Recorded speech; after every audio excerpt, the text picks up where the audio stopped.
अगर गलती हो जाती है तो मेरे से, अगर अच्छाई है तो मेरे गुरुदेव की।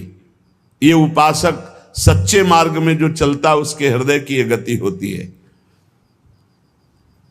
गुण तुम्हार समुझे निज दोषा, अगर गलती हो गई तो मेरा अपराध है, अगर अच्छाई बन गई तो मेरे गुरुदेव भगवान, मेरे इष्ट देव की कृपा। ऐसे ही सम्मान हो रहा तो इष्ट देव गुरुदेव का, और अपमान हो रहा तो मैंने कोई गलती की है पूर्व में, उसका प्रायश्चित हो रहा है। इसमें तर्क वितर्क की जरूरत नहीं, ये परमार्थ है। श्रद्धा और विश्वास से चलो, लाभ प्राप्त हो जाएगा। मान और अपमान में हम बराबर अपने हृदय को समान रख पावे, हमारे हृदय का आनंद, हृदय का भगवत चिंतन न छूटने पावे, न मान में न अपमान में। तुल्यौ मानावमानौ कुरु भज सतताम, स्तोत्र दुर्वाच्य कोट्यौ। यदि कोई हमें दुर्वचन बोलता है, सच्ची मानिए, सम्मान से हृदय में एक भय प्रकट हो जाता है। जब कोई स्तुति करता है, बड़ाई करता है, तो हम कमजोर हो जाते हैं। हमें डर लगने लगता है कहीं निंदा ना हो जाए, कहीं कोई हमारा अपमान न कर दे, कहीं कोई हमारे प्रति गलत ना बोल दे। बिल्कुल नहीं। ये सम्मान भोक्ता के होने के कारण आपको भय लगा है, नहीं तो आप निडर हो जाएंगे। कोई गाली दे रहा है, ये उसकी रुचि है। गाली बोल रहा है, उसका स्वभाव है, उसकी रुचि है, उसकी मति है। वो निंदा कर रहा है, ये उसका स्वभाव, उसकी रुचि है। हमें अपने प्रभु में मगन रहना चाहिए। दुर्वाच्य कोट्यो, करोड़ों गालियां दे है, फिर भी हमारे हृदय में उसके प्रति द्वेष भाव ना हो, द्रोह भाव ना हो। और स्तोत्र खूब आपकी स्तुति करे, लेकिन आपका प्रिय भाव नहीं होना चाहिए। स्तुति करने वाले पर प्रिय भाव और निंदा करने वाले पर अप्रिय भाव, ये संसारी पुरुष में होते हैं, भक्तों में नहीं होते। भक्तों में क्या भाव होता है? निंदा करने वाले में प्रिय भाव और स्तुति करने वालों में उदास भाव, उदासीन भाव। न प्रियता और न कठोरता, उदासीन भाव। लेकिन निंदा करने वाले में प्रिय भाव। जो निंदा करने वाला है उससे ऐसे जैसे कोई स्तुति करे तब कैसा हम व्यवहार करेंगे, वैसा निंदा करने वाले के प्रति व्यवहार। यही साधु उमा संत कही यही बड़ाई, वो मंद करत और ये करत भलाई। जब वो बुरा बोले और हम उसका मंगल प्रिय भाव रखे, तब हमारी साधुता सुरक्षित, तब हमारी भक्ति सुरक्षित। ग्रासा लाभे महासंपत्ति, सीधा हम वृंदावन वास कर रहे हैं, भजन मार्ग में हमें हो सकता। अब तो बड़ी व्यवस्थाएं हो गई हैं, नहीं पढ़े बड़ी समस्या उदर भरने की ही केवल थी। मथुरा और दूर दूर जा कर के टुकड़े मांग करके रसिक महापुरुषों ने उदर पोषण किया है। बहुत ही कष्टप्रद जीवन, वैराग्य का जीवन बहुत कष्टप्रद। अब तो हर सुविधाएं भगवान दिए, फिर भी अगर भजन न हो, भगवत प्राप्ति की प्रबल इच्छा ना हो, तो फिर जीवन ही बेकार है।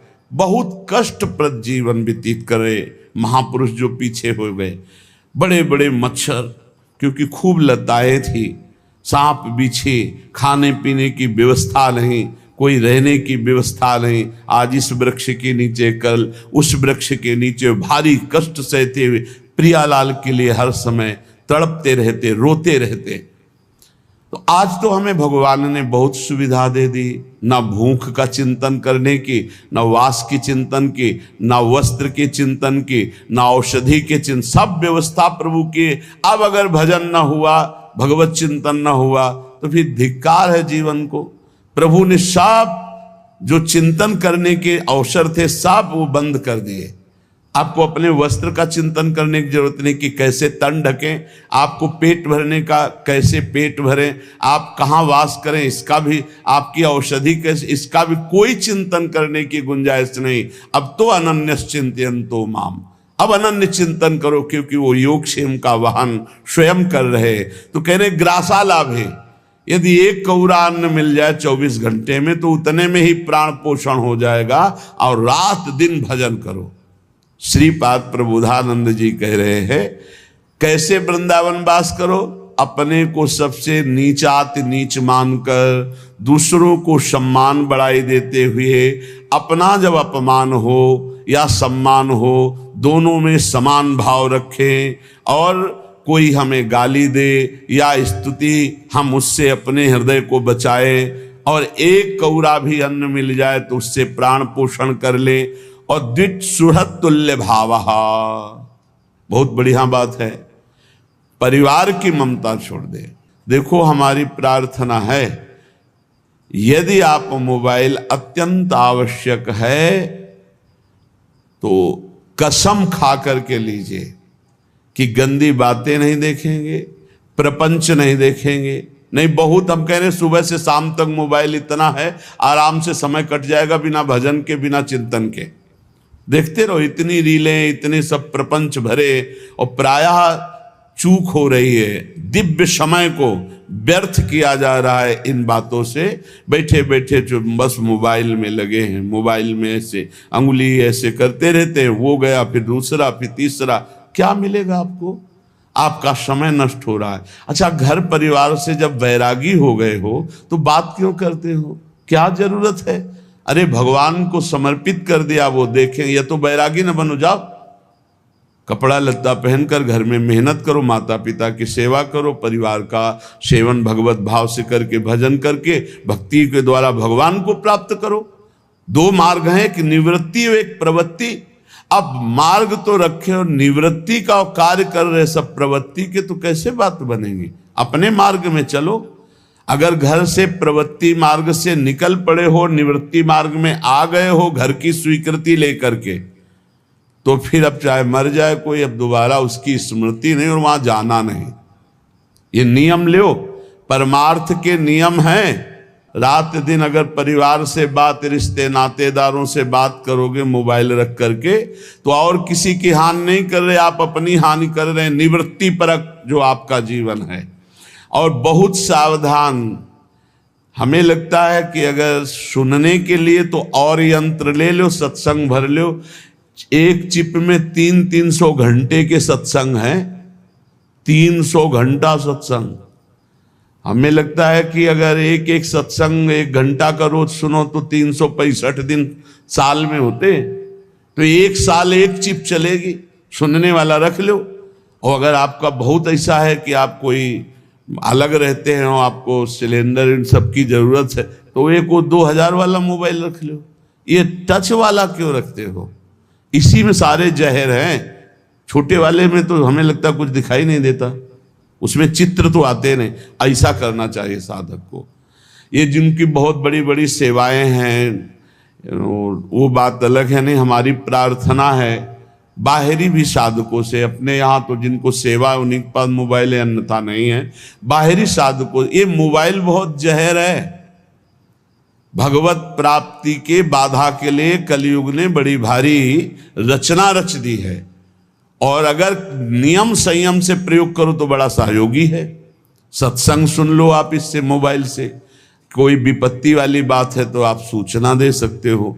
बहुत तरह से बचाव पक्ष इसमें है, लेकिन फसाव पक्ष बहुत ज्यादा है। फसाव पक्ष से जिनकी बचने की सामर्थ्य वही मोबाइल रखे। साधक तो बिल्कुल जहर समझे, मार देगा भैया, बिल्कुल मार देगा, बिल्कुल मार देगा। हर समय हम देखते हैं, चाहे छोटा बच्चा हो चाहे बड़ा हो, एकांत बैठे, चल भी रहे हैं तो कान में बटन से लगे रहते हैं, और बात करते घूम रहे जैसे ना बात करते, और समय बर्बाद कर रहा है, और खोदे चला जा रहा है संसार की बातें। और क्या, राधे राधे मेन बात कर लो, बस काट के रख दो, भजन आओ कान में लगाए बस, और समय बर्बाद मत करो। यहां कह रहे हैं कि द्विज सुहृद तुल्य भावः। अगर तुमसे कोई शत्रुता का भाव करता है तो तुम भगवत भाव करो, और अगर कोई प्रीता का भाव करता है तो भगवत भाव करके राग रहित रहने के लिए उससे ज्यादा प्रियता मत करो। ये भगवत मार्ग है। घर परिवार वालों से तो प्रभु यदि निवृत्ति मार्ग में हो तो भूल जाओ कि तुम कहां पैदा हुए थे। इसलिए उपासक बहुत सावधान, हमारी बात मान लेना। यदि निवृत्ति मार्ग में चले हो तो परिवार से संबंध छोड़ दो, पैसे का बल छोड़ दो, किसी से दोस्ती मत करो, शत्रुता तो किसी से भूल के मत करो, तो एकमात्र भगवान का भरोसा, सब व्यवस्था हो जाएगी। सब व्यवस्था, मान लीजिए सब व्यवस्था हो जाएगी। विश्वास कीजिए, हमारी बात पर विश्वास कर लीजिए, किसी का सहयोग। और विरक्त होकर घर से लेके खाना है तो जहर खाना है। जहर का मतलब समझते हो? जैसे जहर खाते हो हमें मार देता है, ऐसे ही हमारे वैराग्य को मार देगा। पूज्य श्री रघुनाथ दास गोस्वामी जी को उनके पिता बहुत बड़े आदमी थे, मजूमदार, खूब धन वैभव। जब देखा कि बेटा जगन्नाथपुरी में वैराग्य, तो यहां से हलवाई, सामग्री, रुपया, पैसा सब भेजा। 2-4 दिन श्री पूज्य रघुनाथ दास गोस्वामी जी ने महाप्रभु चैतन्य देव को भोग पाया। फिर विचार किया, जब मैं वैराग्य के मार्ग में हूं तो पिता के द्वारा दी हुई वस्तु और संपत्ति का भोग नहीं। जाकर जगन्नाथ जी के द्वार पर सिंहपौर पर खड़े हो जाते, जो भिक्षुकों को प्रसाद बंटता वो प्रसाद लेकर बस एकांत भजन करते। कुछ दिन बाद वो भी छोड़ दिया था, एक क्षेत्र से ले आते। कुछ दिन बाद वो भी छोड़ दिया। जो प्रसाद गायों को डाल दिया जाता, गायें छक जाती, ना पाती, वो रात्रि में बीन के लाते और धोकर उससे उदर पोषण करके खूब भजन में रहते।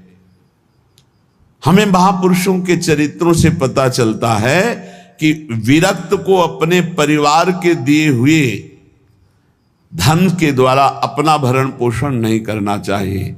बैरागी को भगवत आश्रित रहना चाहिए। अब दूसरा पक्ष, ये श्रीधाम वृंदावन है। अब समय वो रह नहीं गया कि आपको, अगर हम सब भिक्षा मांगने निकले तो 400-500 जिस गांव में जाएंगे दरवाजे बंद हो जाएंगे कि भैया रोज कौन 500 रोटी दे। अच्छा, कितनी व्यवस्था कोई करे, तो भगवान ने व्यवस्था कर दी है। अब जिनके पूरे परिवार विरक्त हैं, पत्नी, पुत्र, बेटा, बेटी सब, अब वो अपने संपत्ति को लेकर वृंदावन आए, अपना मकान खरीदे, अपना खा पी रहे, भजन कर रहे, बढ़िया है। वो भी एक पद्धति, क्योंकि वो धामवासी है, पूरा का पूरा गृहस्थी से पूरा का पूरा परिवार भजन मार्ग में, तो उनके लिए फिर ये विधान है कि वो अपने द्वारा जो कमाई हुई संपत्ति है उसी से अपने परिवार का पोषण करते हुए और भजन में तन्मय है। लेकिन जो नौजवान हैं, गृहस्थी में प्रवेश नहीं हुए और घर छोड़कर श्रीधाम वृंदावन या भगवत मार्ग स्वीकार, भूल कर भी परिवार का पैसा तो स्वीकार करे। समझ रहे हो? हमने 2 भाव यहां प्रकट किए। जो एक गृहस्थी पूरा का पूरा परिवार विरक्त होकर रह रहा है, वो अपनी कमाई के द्वारा मकान खरीदा, वास की व्यवस्था, भोजन की व्यवस्था, पूरा परिवार भजन में लगा है। प्रणाम है, अच्छा है, चलो। धाम के कारण, धाम के कारण। और जो गृहस्थी में नहीं गए और विरक्त होकर, उनको परिवार का दाना नहीं खाना चाहिए। मांगो, भगवद आश्रित रहो आकाश वृत्ति से, या जैसे तुम्हारा जीवन केवल भगवद आश्रित रहो। अपने सुहृद जनों के द्वारा दी हुई सुविधाएं स्वीकार करने से भगवद आश्रय में बाधा पड़ जाती है। विरक्त होकर के द्विज सुहृद तुल्य भाव, शत्रु में मित्र में समान भाव, परिवार वालों से दूरी बना करके, दोनों भाव बता दिए। उसमें प्रश्न करने की जरूरत नहीं कि आप हमसे फिर कहने लगे कि अब हम तो आपकी उस आज्ञा का पालन कर रहे हैं कि अब तो परिवार का नहीं, आपका पूरा परिवार विरक्त है, तो जो माता पिता ने संपत्ति कमाई उससे जो भरण पोषण उससे कीजिए और बिल्कुल एकांत सेवन करते हुए भजन कीजिए। लेकिन जिन्होंने ब्याह नहीं किया, गृहस्थी में नहीं गए, विरक्त भाव में आए, उनके लिए बिल्कुल सख्त शासन। 1 पैसे कभी परिवार से नहीं, कभी नहीं, कोई संबंध परिवार से नहीं, तो आपके परिवार का भी कल्याण हो जाएगा, क्योंकि आप निवृत्ति मार्ग के पथिक है। कांतत्वन्मात्र संच्छादित विकृततम स्त्री मया मेध्य पिंडम थुत्कुर्वार्थान अनर्थान विमर्श श्रुत सुहृदान धवान विद्धिबंधान कष्टम मिष्टान्न पानादि सुभज वसनाद्युज्ज्वलत्वे त्रपेथाः सर्वेषां शिष्य भृत्यादि वदति विनतोध्यासस्व वृंदावनम भोः। यदि आपको वृंदावन वास मिल गया है तो अब जो है काम आदि भोगों पर शासन वृत्ति राखिए। वनवास कर रहे हो, सावधान हो जाओ। श्रीपाद करे कांतत्वं मात्र संच्छादित विकृततम स्त्री मया मेद्य पिंडम। ये जो स्त्री पुरुष शरीर है ये मांस आदि से बने हुए हैं, इसमें कोई सुख कहीं नहीं है। ये केवल भ्रमात्मक कामादि दोष उत्पन्न होने के कारण परस्पर आकर्षण और ऐसा लगता है ये सुख है। श्रीपाद कह रहे हैं इस अपवित्र देह से घृणा कर ले अपने, कहीं सुख नहीं। कैसा भगवान का विचित्र खेल बना हुआ है कि परस्पर आकर्षण और आकर्षण कहाँ स्थानों में है वो सब देख रहे हो। श्रीपाद कह रहे यदि वृंदावन वास मिला है तो थोड़ा विचार करके इस कामादि दोष से रहित होगे, तभी तो प्रेम प्रकाशित होगा। जहां काम होता है वहां प्रेम नहीं, जहां प्रेम होता है वहां काम नहीं। अर्था अनर्थान, रुपया पैसा के लिए व्याकुल हो जाना, व्यवस्था में चित्तवृत्ति जोड़ देना, प्रिया प्रीतम से चिंतन हटा देना है बहुत बड़ा अनर्थान, ये नाश का कारण बनता है। सहज स्वभाव में हमारी चिंतन वृत्ति भगवदाकार रहे प्रिया प्रीतम में, और जैसे वो रखे, महलों में राखो चाहे झोपड़ी में बांध। हमको प्रयास नहीं करना, व्यापार नहीं करना विरक्त होकर के। गृहस्थ होकर के यदि वृंदावन वास कर रहे तो व्यापार के लिए नहीं, भजन के लिए। वृंदावन वास भजन के लिए है। तो अब आप मान लो ऐसे धनी नहीं हो तो आप कुछ थोड़ा जो रिक्शा चला ले या जो भी ऐसे कार्य करके अपने परिवार का भरण पोषण करते हो, खूब भजन करते हैं, हम प्रणाम करते हैं। लेकिन यदि आपके पास खाने पीने की व्यवस्था है, आप विरक्त हैं, फिर आप व्यापार करते हैं तो अनर्थान, परिणाम में वो अनर्थ ही पैदा करेगा। देख लेना, जो संत शास्त्र गुरुजन कहते हैं वो परिणाम को बोलते हैं, परिणाम को। परिणाम ही हमारे जीवन का परम लक्ष्य है। तो परिणाम क्या होना चाहिए? प्रिया प्रीतम की प्रीति, प्रिया प्रीतम के लिए तड़पना, प्रिया प्रीतम की प्राप्ति के लिए रोना। लेकिन हमारी वृत्ति यदि अर्थ में, तो अर्थ में सबसे बड़ा दोष ये है कि वो संख्या पे वृत्ति चली जाती है। अब 10 लाख हो गए, अब 10.5 लाख हो गए, अब 11 लाख हो, ऐसे चिंतन करते करते वो मर जाता है और संख्या बढ़ाता रहता है मरते समय तक। ये संख्या बढ़ाने की बहुत बड़ी दोष वृत्ति, अनर्थ वृत्ति इस अर्थ में है। वो चित्त को लुभायमान कर लेता है, और इतना लुभायमान कर लेता है कि गोस्वामी जी ने ऐसा ही मांगा, लोभी जिम प्रिय दाम तिम रघुनाथ निरंतर प्रिय लागो मुहि राम। 2 बातों में, जैसे कामी ही नारी प्यारी जिम, तैसे लोभी जिम प्रिय दाम। यहां कह रहे कांतत्व मात्र संच्छादित विकृततम स्त्री बयामेद्य पिंडम। तुम्हारे शरीर या अन्य शरीर की तरफ जो आकर्षण कुछ नहीं है, चमड़ी चिकनी और गंदगी भरी हुई है। काहे को व्यर्थ में अपने जीवन को वृंदावन में अपवित्र करते हो, नष्ट कर रहे हो। दूसरा धन, धन के लिए प्रयास, गृहस्थी में हो तो उचित प्रयास कर लो। अगर विरक्त हो तो जितना है उससे काम चला लो। मरना है, प्रिया प्रीतम के पास जाना है, और भगवान सबका भरण पोषण करते हैं। विश्वास करो, वृंदावन जब आए थे तो ना एक व्यक्ति का परिचय था, ना एक वस्तु पास थी, परम विरक्त संन्यास वेश। जब श्री जी ने स्वीकार किया और व्यवस्था की जरूरत हुई, देखो आप सब बैठे हो, कभी किसी से गुरु कृपा से मांगने वाली बात ही नहीं, अपने आप वो सब व्यवस्था करती। तो भगवत व्यवस्था में अपना कोई अहम नहीं रहता। जैसे कभी एको बार इस स्मृति में नहीं आया होगा कि मेरी राधा के लिए कुनी, कभी नहीं। नहीं, श्री जी का विधान चल रहा है, मेरा तो कहीं कुछ नहीं है।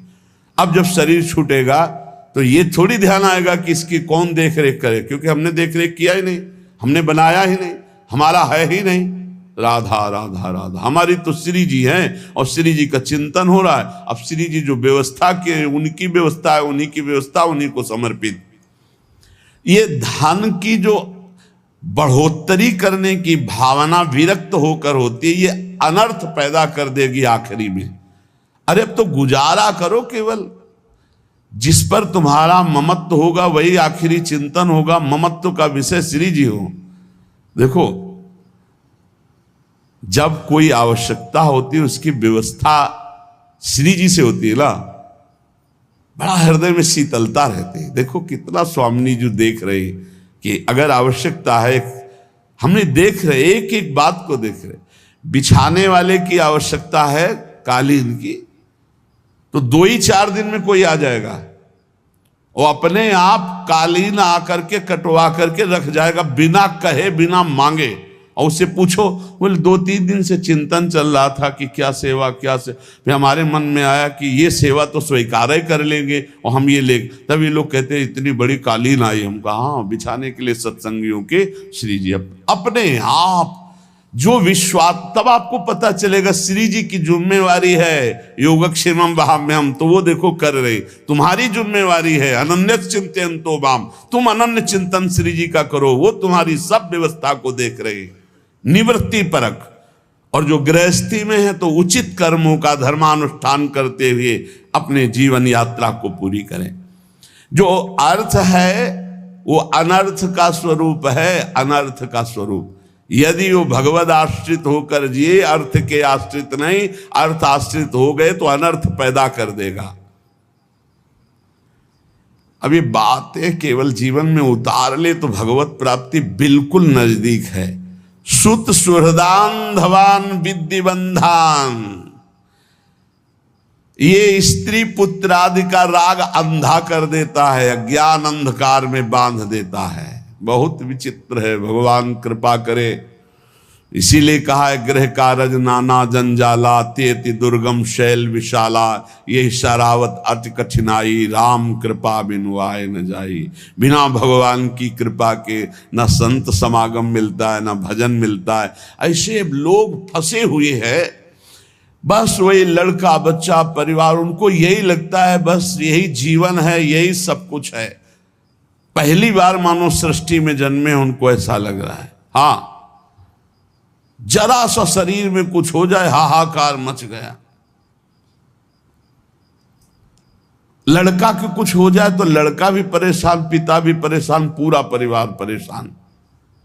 अरे थोड़ा धैर्य पूर्वक सोचो, तुम जन्मे किस देश में हो? इसका नाम है मृत्यु देश, मृत्यु लोक। कोई न कोई कारण बनेगा, कोई न कोई मरेगा, कोई न कोई जाएगा, कोई न कोई आएगा। ये आना जाना इस देश में लगा हुआ है। इसलिए भाई, यहां कमाने आए हो, कमा लो। कौन सा धन? अविनाशी धन, भगवन नाम, भगवत रूप, भगवत लीला, भगवत धाम। कह रहे हैं कि जो स्त्री पुत्र सुहृद आदि में आसक्त चित्त हैं, अंधे हो जाते हैं। इनको मृत्यु का भय नहीं रह जाता। इनको ये नहीं दिखाई दे रहा मैं किस लिए आया था और क्या कर रहा हूं। हम ये नहीं कह रहे कि सब विरक्त हो जाओ, हिम्मत ही नहीं विरक्त होने की। तो कम से कम उनमें भगवत भाव करके नाम जप करते हुए धर्म पूर्वक रहो तो तुम्हें वही कृपा प्राप्त हो जाएगी। पर नहीं, जो धर्म पूर्वक चलता है वहां सुख होता है, अधर्म में सुख नहीं है। इसलिए कह रहे सुत सुहृद बांधवान विद्धि बंधान, ये बड़ा बंधन है अज्ञान अंधकार का। इसी बंधन से मुक्त होने के लिए तुम्हें मनुष्य शरीर मिला है। कुछ लोग कहते हैं, बड़े प्रश्न करता है, हमें लगता है कि भगवान आकर के सबको समझावें तो भी प्रश्न खत्म नहीं होंगे। प्रश्न करते हैं कि आप कहते हो अन्य योनियों से कोई कर्म होते नहीं, मनुष्य योनि बड़ी दुर्लभ है, तो फिर ये भोगना कौन से कर्म का पड़ता है? आप कहते हो पीछे के कर्मों का भोग भोग रहे हो। बड़ी बुद्धि लगाते हैं निगेटिव में, पॉजिटिव में नहीं लगाते। भैया कोई पहली बार मनुष्य बने हो? लाखों करोड़ों असंख्यों बार मनुष्य बन चुके हो। भगवान ने आपको हर बार चांस दिया है, लेकिन आप हर बार वही चूक करते हो जो इस बार भी कर रहे हो। इस बार तो होश में हो जाओ। एक एक कर्म का बहुत बड़ा बड़ा दंड मिलता है। यही देख लीजिए, 10 मिनट कुकर्म हुआ और उसका फल आजीवन कारावास, 1 लाख रुपया जुर्माना। अब विचार करो, एक कर्म, ऐसे तुमसे लाखों अरबों पाप अपराध हुए, तो अन्य योनियों में भटकते भटकते देखकर फिर हरि कृपा करते, फिर मनुष्य जन्म देते, पर फिर वही चूक कर देता है, फंस जाता है अपने परिवार के राग में, वो पापाचरण करने लगता है। श्रीपाद कह रहे हैं, कष्टम मिष्टान्न पानादिषु भज वसनाद्युज्ज्वलत्वे त्रपेथा। यदि तुम्हें अच्छे अच्छे पदार्थ वृंदावन में खाने को मिले तो कष्ट मान करके उनको छोड़ दो, क्योंकि ये भजन नहीं होने देंगे, अच्छे पदार्थ नहीं होने देंगे, डंडा चलवाएंगे, एक दूसरे की खोपड़ी फुरवाएंगे।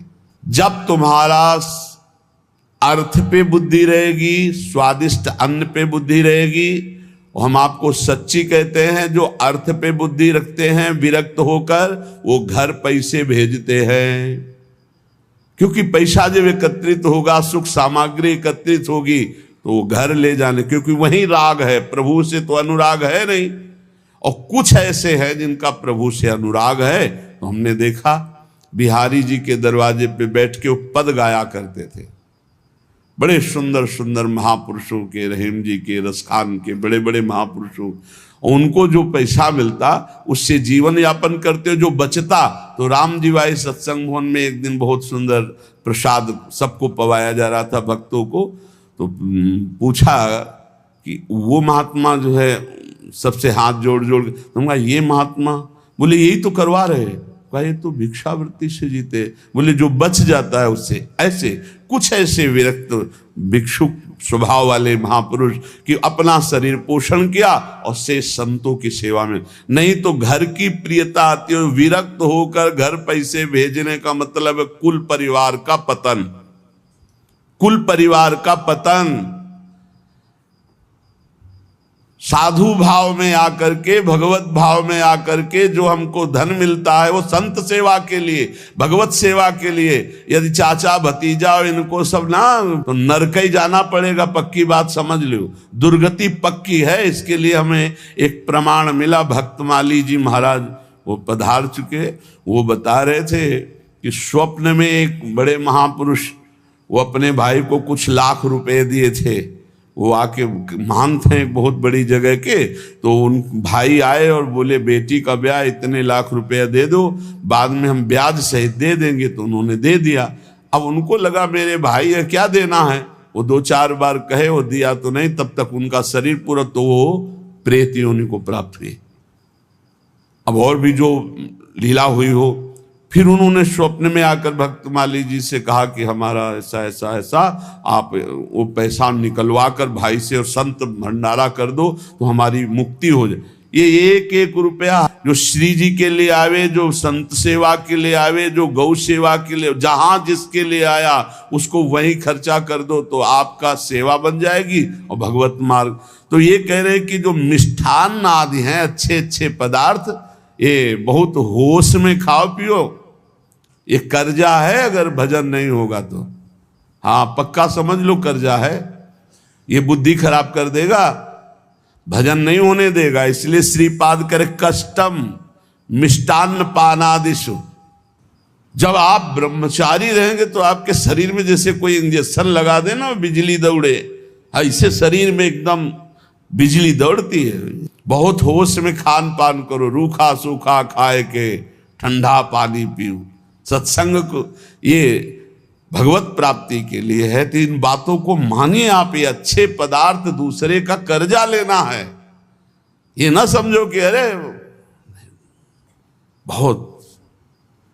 पंडित रामकृष्ण बाबा जी जब राधा रमण जी दर्शन करने गए, उनके चरित्र में आता है, एक दो ना भर के बहुत उनका जय जय नहीं, हमें तुलसी दल और चरणामृत दीजिए, ये और किसी को दीजिए, हमें तुलसी दल दीजिए जो चरणों में चढ़ी, और चरणामृत दीजिए। पंडित रामकृष्ण बाबा नहीं, जय जय।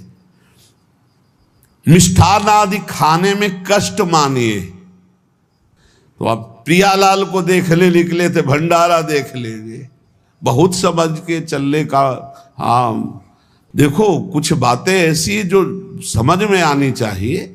ये भंडारा सच्ची मानिए, जब आप हम ये कह रहे हैं खाओ विरक्त हो, एक जगह चले जाओ, कम पैसे वाली सामग्री पालो, दिन भर भजन करो, कुछ नहीं परेशानी होगी। अब 4 जगह भंडारे जाओगे, हर जगह की दक्षिणा लोगे, तो सच्ची मानो भजन नहीं होगा। क्यों 4 जगह गए? एक जगह पेट भर लो, दक्षिणा मत लो। जरूरी है अगर आपको बिजली पानी खर्चा की तो दक्षिणा ले लो, एक जगह चले जाओ, जो पद्धति है।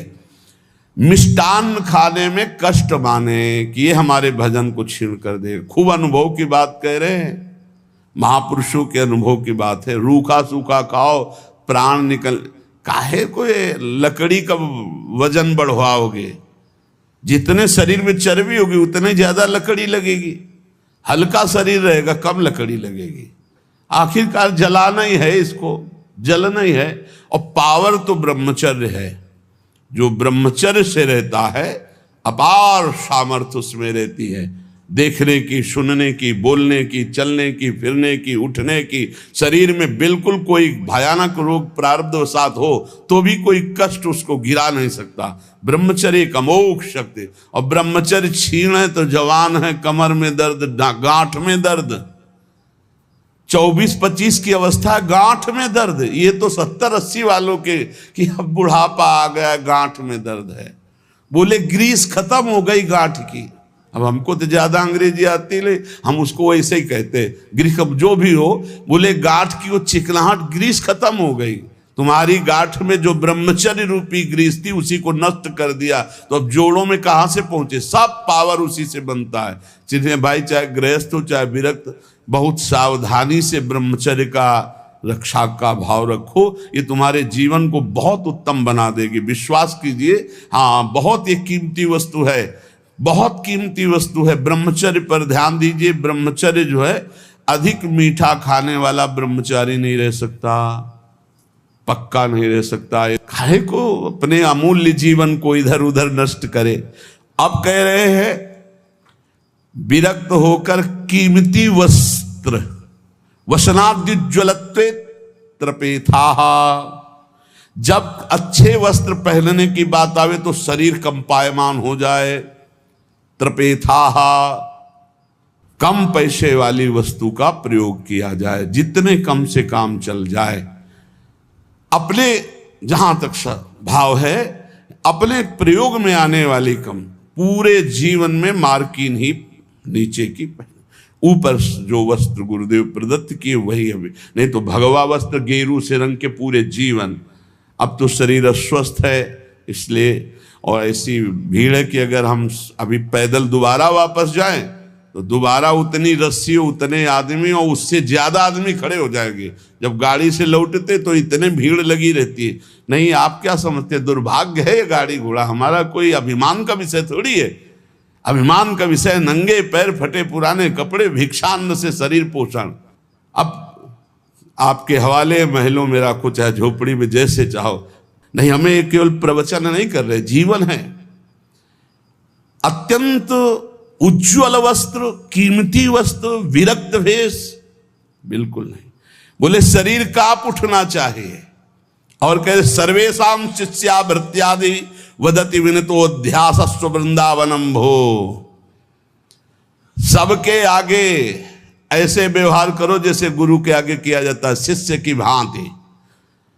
सर्वेशाम शिष्य भृत्यादि वदति विनितोध्यासस्व वृंदावनम भो।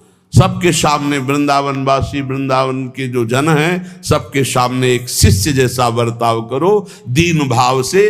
तो इसी जन्म में श्री प्रिया प्रीतम की कृपा से प्रियालाल के साक्षात्कार का संयोग वृंदावन बना देगा। बहुत कृपा है। यदि ये रहनी जो श्रीपाद कह रहे, ये रहनी हमारे जीवन में आ जाए तो वृंदावन वास करते हुए